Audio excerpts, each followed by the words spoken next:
This is the Book Legion Podcast, where we review thought-provoking books to give our Legionnaires the knowledge they need to dominate the next level of their life. Thanks so much for joining me this week on the Book Legion. This is Tyser Evans, your host. This week I'm going to be reviewing the book Do the Work by Steven Pressfield. So let's just cover who Steven Pressfield is real fast again. If you didn't watch last week's episode on Turning Pro by Steven Pressfield. So Steven Pressfield has been a really well-known writer for probably the last 35 years. He was born in 1947, so as a product of the 60s.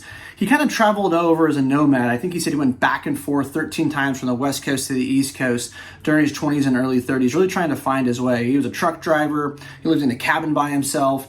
And really at the end of the day, he always wanted to be a writer. He knew that was his dream. And so these books he did, Do the Work, Turning Pro, The War of Art is his other really famous book. All this is about how do we find our muse? How do we find our passion? How do we just not settle for being a truck driver? He talks about there's a lot of really good things about being in comfortability. Thinking you're doing the right thing for yourself or for your family versus finding your muse, finding your passion and going all in on that. And so the Do the Work is really just about that. It's having a clear understanding of what you want to be doing with your life, listening to that inner voice that's telling you this is what you should be doing, that thing that makes you fearful, that thing that makes you stand up at night, but also the thing that gets you excited. That's the thing you should be doing. So his book's all about how do you overcome that resistance. So this book, Do the Work, it's all about, it's a short book, 98 pages.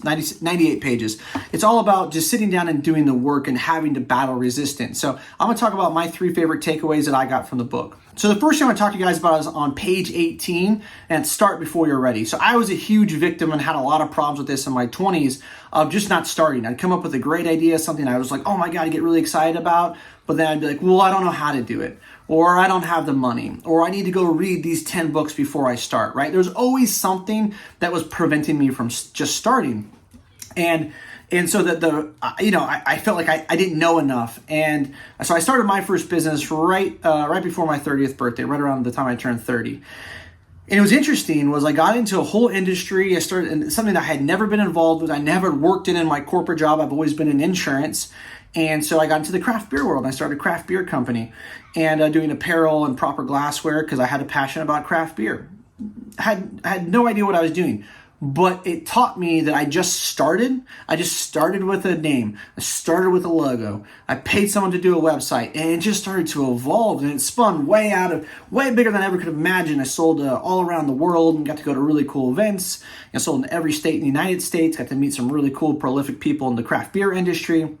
But it taught me a valuable lesson. And I heard Ty Lopez talk about this at the 10X Growth Con about 3 years ago. If you have an idea, execute within 2 weeks on the idea, right? It doesn't matter if it never pans out. It doesn't matter if it's a failure. All that matters is you start. And so this is all about you just have to start. Start before you're ready. You're going to figure it as you go. You can read the books as you go, right? You're going to have to pivot constantly when you run a business or whatever you're doing. For instance, you want to start your book, or you want to start your new spiritual practice, or you want to start your new fitness routine. Whatever it is, you're never going to be ready, so you just got to start. So I really love this message in the first part of the book on page 18. The second part is actually just about 8 pages later, and this is broke up into 2 different sections of the book. The second part is on page 26, and that start at the end. And I think that, again, this is something I did not do with my first business, but when you're thinking of starting a business, or you're thinking of a goal in mind, whether it could be income, again, spirituality, it could be a relationship, it's really important to start at the end and visualize what does that look like for you. So let's just use a business for example, because it's the easiest. And this is what he talks about. And these chapters are like a page or 2 pages, right? So you're in and out, just like Turning Pro was as well, if you listen to that book review.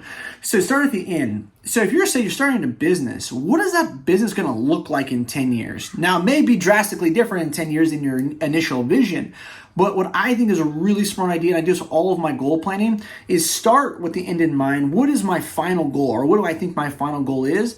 And then draw a roadmap backwards. And he gives the exact advice. Start with the end in mind, so you have a clear picture of where you're trying to get, and then draw that roadmap backwards. So that way you kind of have a course. Again, you may have to pivot on the course. You might find out that, you overestimated or underestimated something, and you might have to change. But having a clear idea of where you want to get to will give you a much better roadmap on your journey after you start, of course. Now, the second part of the book is called Welcome to Hell. And this is really about how you start to battle what he calls as the resistance, right? So the resistance is always trying to stop us from doing our work, our calling, our muse, as he likes to call it. And so I did want to cover one section of this Welcome to Hell, and it's on page 62. And he goes through Welcome to Hell, these 7 different core principles to help you overcome the resistance. And this principle is principle number 5 on page 62 that I really liked. Again, it was only about a page, but principle 5 is that the real you must duel the resistance you. And so he kind of gives this analogy that you have to recognize that the resistance is always going to be there.